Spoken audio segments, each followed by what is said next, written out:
Hello and welcome to another episode of the Knock On Podcast, brought to you by our good friends at Zero Tackle. Dan, another fantastic week of Rugby League in the books.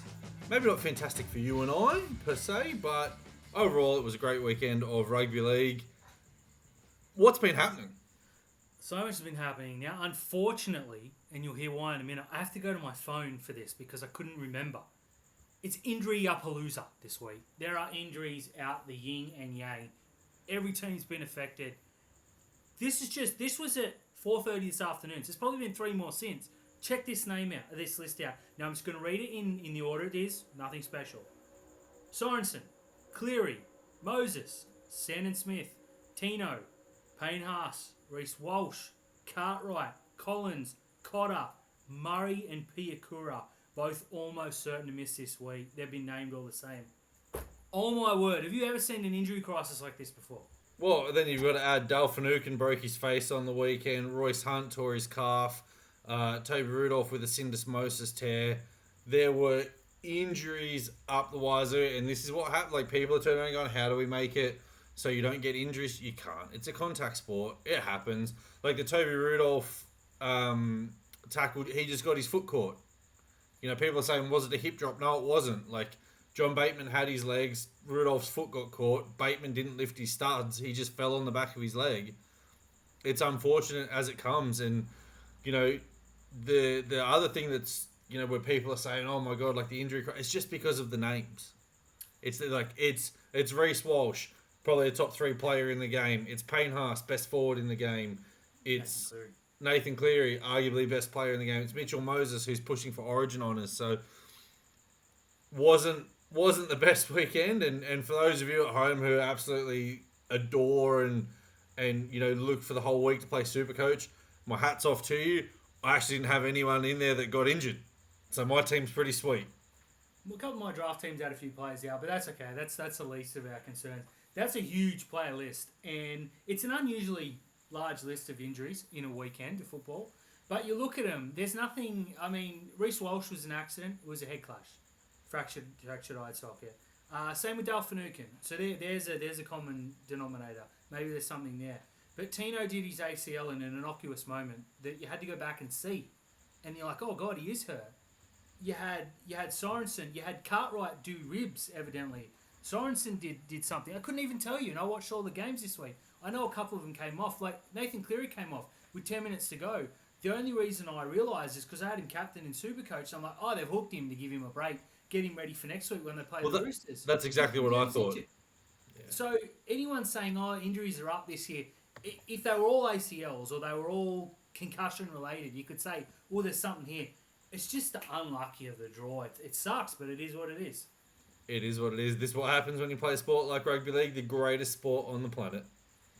Now, speaking of Reece Walsh, he has just re-signed, as we hit record, a $5.5 million extension with the Brisbane Broncos for 5 seasons.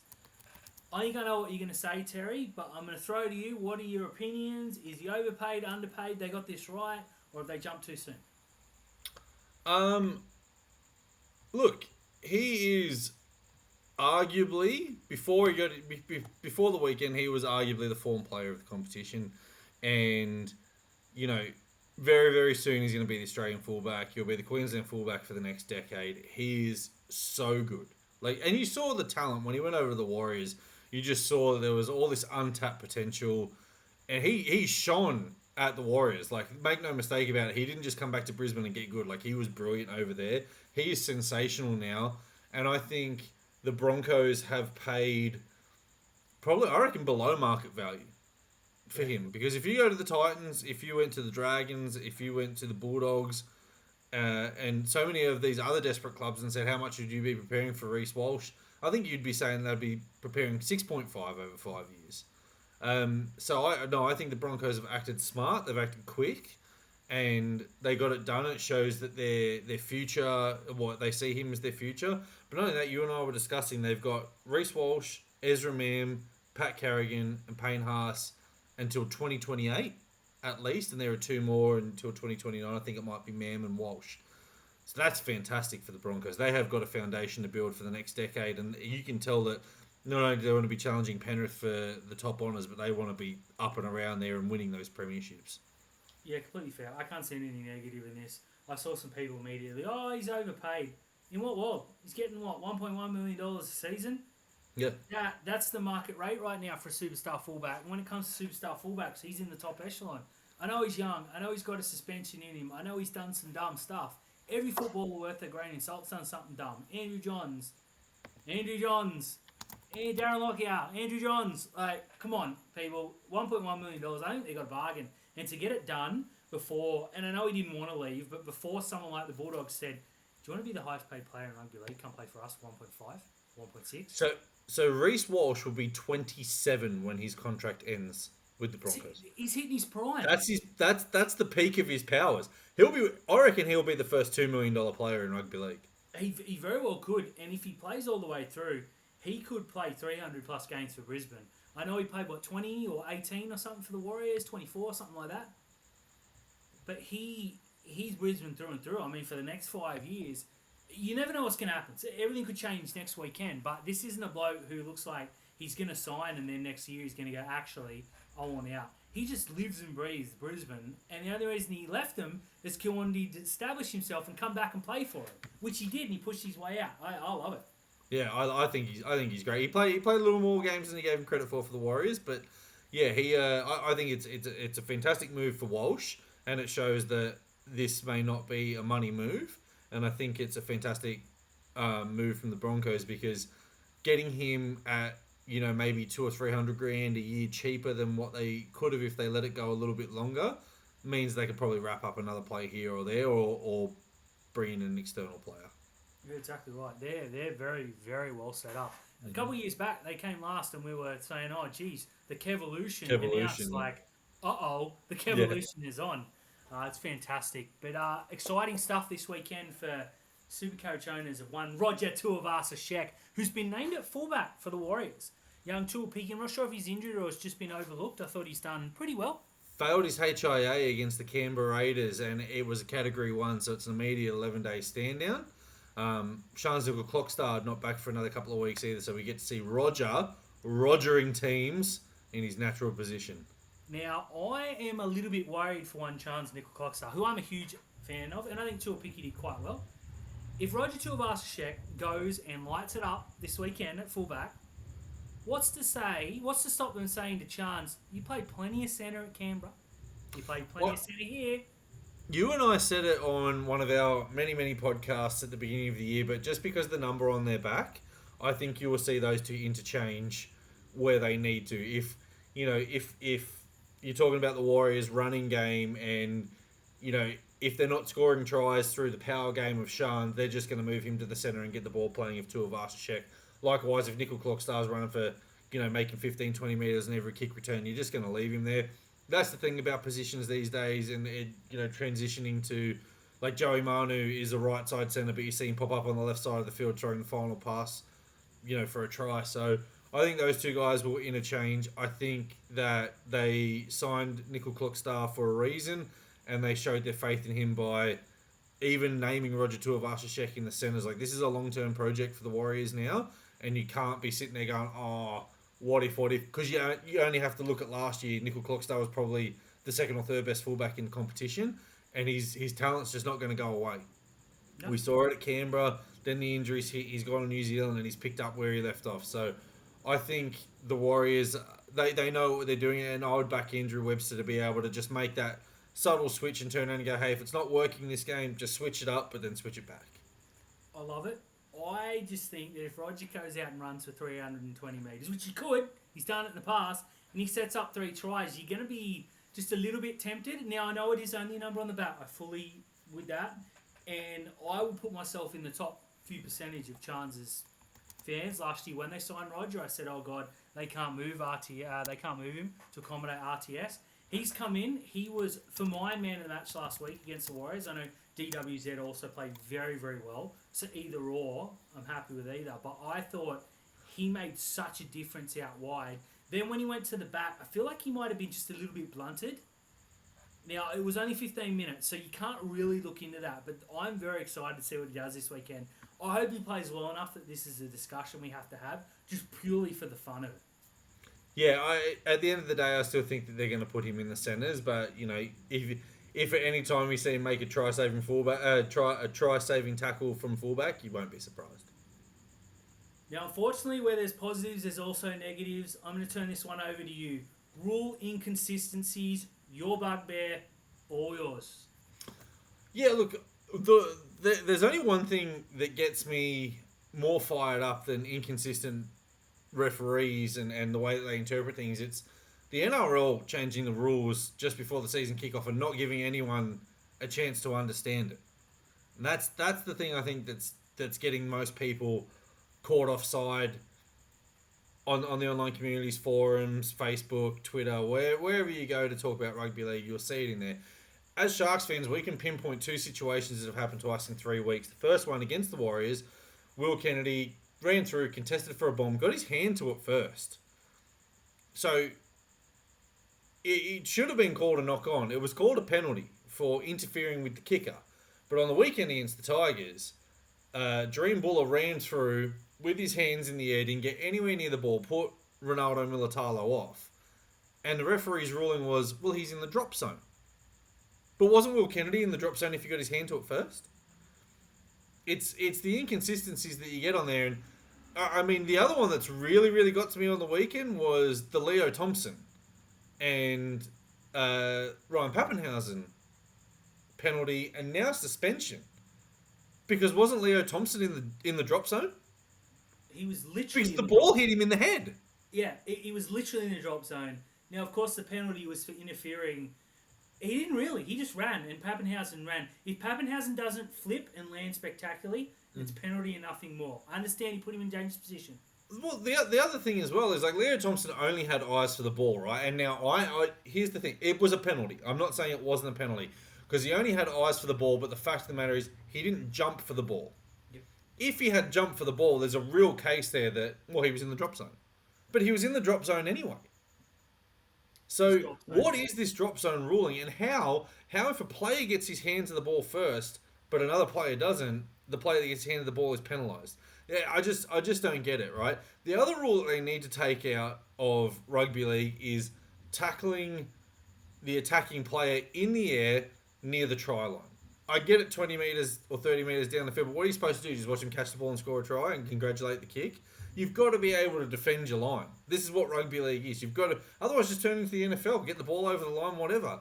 But a couple of times on the weekend there were bombs put up and you just had to watch the defending wing and go, well, that's a try. What do you do? I understand why they do that. They want people to contest the ball, but it's not always possible. If someone kicks over your head, you can't jump up and contest the ball. No. I think if you push the bloke, if he's in the air and you push him, that's a penalty. Yeah, you should be able to tackle him and bring him down. Yeah, but if the attacking player runs and jumps in the air and catches the ball, you should be able to just grab him and stop him from putting that ball down. Look, the only sensible solution, is if you grab him, put him on your shoulders and give him an F5. Yeah. And then if you get penalised, whatever, it's going to make all the highlight rules and we'll promote Vegas for the next 5 years with it. Yeah. I agree. I have problems with all the rules. The drop zone rule, I hate it. This obstructor rule is absolute garbage. The downtown rule? For how many years have players gone up and distracted? Matt Moylan made a career out of it. If you're watching a bloke and his hand put you off and you can't catch the ball, why is that a penalty? That's on you. Yeah. I believe you can't run up and nerny in his face. That's a smart play. It's so dumb. It's just like yelling, "Oi, flip," as you're trying to take a goal swing. It's hilarious and it's a tactic. They've taken it away. It's just dumb. Like, I've got to tell you, like, I had my basketball semi-final last night, right, Dan, and I was shooting free throws, and the guy who was next to me on the box out, watching me shoot free throws, was doing this and putting his elbows out. So he was in my peripheral, right? Like, how that's you can't penalise someone for gamesmanship. He's in your drop zone, mate. He's in my drops. He was in my eyesight. I should have got extra free throws. What do you do? Disgusting. Now, Terry, I've left a few minutes for this one. South Sydney Rabbitohs, a club in crisis, perhaps. 0-3, bottom of the table. Now, they're not the only winners team. They're their only team without a point because of the bye system. Mm-hmm. have made two humongous changes in dropping Sean Kepi and Havili and bringing in Shaq Mitchell and Michael Cheekham, I believe. Mm-hmm. I don't think this solves any problems. What do you think? Oh, look, I think there was a masterstroke last week, leaving Damien Cook off and watching your team go down 18-0 or whatever it was. I think this is Jason Demetrio right now, just trying to say the problem's not me, it's the players. Yeah, I spoke to Brian, who's a good mate of mine. He's a South fan, and he pretty much said that in 2021 they got within 2 points of winning a grand final without Latrell, and then the thinking was, oh, if Latrell's fit, we win the premiership. They've recruited that way. The Storm have got better. The Warriors have got better. The Dolphins have picked up stars. Even the Sharks have signed players since. They got Kepi, Cheekham, Host, and Whiten, who I maintain is a big signing, while re-signing Cook and Cody. I think there's your problem. I think every move they make, they go to Cody Walker and Latrell Mitchell and go, is this going to upset you? Because we're not going to do it if not. I'll tell you what, this week, after that performance last week, I would have said to Latrell, you're starting in the centres, mate. If you and Whiten, you want to swap, Whiten plays fullback, you swap halfway through, that's up to you. But you're starting in the centres. He proved he didn't want to be a fullback the other day by pushing Tedesco rather than grabbing it and taking a hit. I just can't believe that he's dropped Kepi, who, and Havili, I thought, had an absolute disgusting game the other night, so I totally jump on board with that. But he's brought in Shaq Mitchell, who they dropped. And I'm not, I don't want to single him out. I'm sure he's a lovely bloke, but he's not much of a footballer. And Michael Cheekham, who I think is criminally underrated and can do a lot of things. So, the Havili and Cheekham I really like. But why you drop Kepi for Shaq Mitchell? What's that going to prove? He's just, as Brian said, he's shuffling the deck chairs on the Titanic and going down. I think Demetrio's on hiding to nothing. They lose to the Bulldogs, sack him on Monday. The other thing as well is, out of all the moves that they've made, the one position that's leaking points for them consistently is Tana Milne. He somehow gets in the team every single week. They got Isaac Thompson, who's just waiting in the wings. I know Tyrell Munro is injured and he'd probably be the other winger on there, but we saw last year he's got some huge errors in him. Like Milne is a big problem on that edge. Like, it's just a highway, the amount of space that he gives. I don't mind... Haven't they got the New South Wales Cup Player of the Year in Young Gray? Well, the New South Wales Cup Player of the Year last year was Dean Hawkins. Gotcha. Yeah. There was a player, Gray, might have been the top try scorer or something. Yeah, Jai Gray. They're all calling for him. What's he going to do to get in? Whether at wing or at fullback, He's too small to be on the wing. He's only 170 centimeters tall. Just put him fullback. Put Latrell in the centre. It's dead set. Yeah, that is an answer there. But if you're going to go with the small fullback, you're going to hear the Rabbitohs fans going, "Well, why did we get rid of Blake Taff?" Yeah, well, they got rid of Blake Taff because he was a small fullback. I think Demetrio's got to do more than swapping one fringe reserve grader for another. And I don't mean to make this a hit piece on Shaq Mitchell. I don't know much about him. But the worst thing the Bunnies ever did was last year in round one, they beat Cronulla, Lachlan Ilias and Shaq Mitchell were the best two players on the park. And they've been living on that reputation ever since. So you're welcome, South. Now, from your bugbear mate to mine, Graham Annelsley has come out this week and said that Terrell May should have been cited and potentially suspended. The referee's boss has pretty much said, I know better than the match review committee, which of course has set people off on social media saying, well, why don't you charge him then?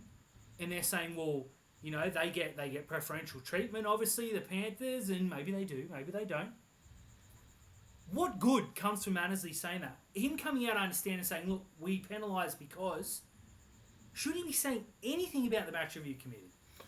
I actually like it. I like Graham Annelsley saying the match... hold on, let's flip that back there. I hate Graham Annelsley's Monday review because he only picks one or two things from the weekend. He doesn't talk about how atrocious 6 of his 8 referees were, or how, in one game, you could go through a Chris Butler game and you could scrutinise every single call that he makes, and Annelsley would be there for a day. What about the Mitch Kenny where he falls 5 metres short and breaststroked to the line and put it down, and they go, yep, all good momentum. Breaststroke's this one. That's freestyle. I feel Freestyle. like I mean, even some butterfly to get that ball it over was the all line. in there. He flipped over on his back for a minute. I don't mind Annelsley coming out and saying, hey, look, the match review committee got this wrong, because for many, many years, people have been bagging the match review committee, saying it needs a rejink, it needs, whatever it is. Do I think Terrell May should have been charged and suspended? No. But I don't think Dal Finucane should have been a couple of years ago either. Should Finucane have been penalised on the night? Yeah, absolutely he should have. Should have been penalised. I think Terrell May was right to be penalised and put on report, but I don't think he should have been suspended for that. It was an accident. And as Ivan Cleary said, the referee said to Nathan on the field, he didn't bend his back.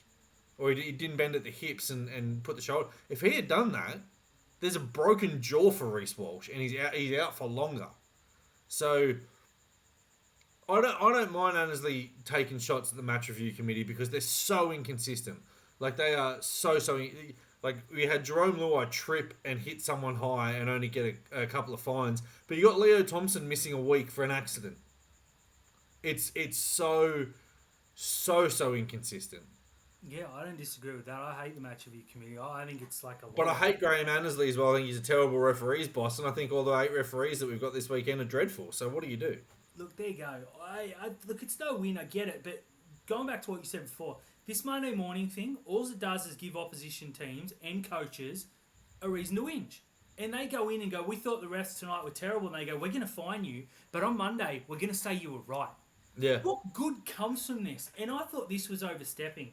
He shouldn't have said that. He should have said, look, it's a penalty, and if a charge was warranted, so be it. Because, again, it's just giving everyone ammo to go off on this anti-penalty agenda, yourself and me included.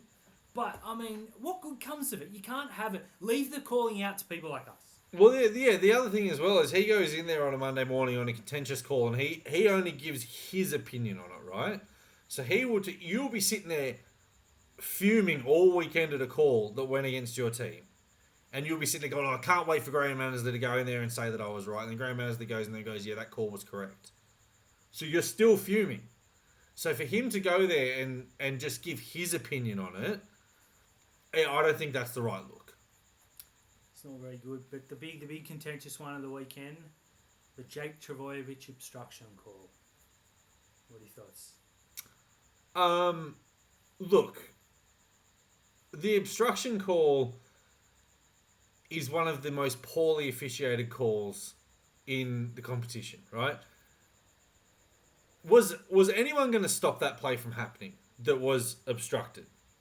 Absolutely not.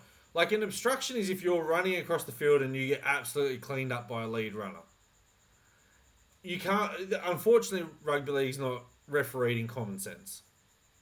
So, I don't know. Like, to the letter of the law, it was an obstruction. And Graham Annelsley said that. That's all we can say. To the letter of the law, it's an obstruction, which to me says it's an obstruction. There is no common sense. You look at that and go, he's run into him, he's given up on the play. Try time. Mm-hmm. 99 times out of 100, the only other time is one of the blokes slips before the break is made. But you can't rule on common sense because all we heard in months and years gone by is we need a black and white rule. We need to know what the rule is. This is what the rule is, and you're going, well, now we don't want a black and white. We want to pick and choose week to week. Don't run behind your player. It's the only way to get rid of these incidents. Now, I know it's not possible, and people are going to run lines. They're going to run, this and that, and people are going to be standing in the line, and they'll look left instead of right, and the inside shoulder, and blah, blah, blah. The only way we can adjudicate this under the current laws, is to the letter of that law. I don't agree with it. I think the call is right. I think the rule's dumb. They should say if a player's not within a certain amount or a player makes no effort to get round, I think it all comes down to effort. I know you're going to see players start flopping and stuff, but at least there's something to talk about. This was just try it all day, every day, except by the rules that exist, which is all the referees can do. So I'm not going to bag and forget one right, no matter how much I hate it. The time that I gave up on the obstruction call was back in 2019, and it was actually the Sharks that got favoured in this play. Now, it was one of the worst obstruction calls you'll ever you'll ever see. And we were playing, pretty sure we were playing the New Zealand. No, sorry, we were playing Manly. We were playing Manly, and Matt Moylan was jogging across the field and got taken out. And then 2 passes later, Manly score. And it went upstairs a no try, and they said Matt Moylan was denied the opportunity. The slowest player on the field was denied an opportunity to tackle one of the fastest players on the field. And they ruled it a no try. And that was when I just turned around and went, you know what? By the laws, yeah, he was obstructed 30 metres away that he was never going to get there. But he was obstructed. I give up. You're completely fair. I hate the rule, but it is what it is.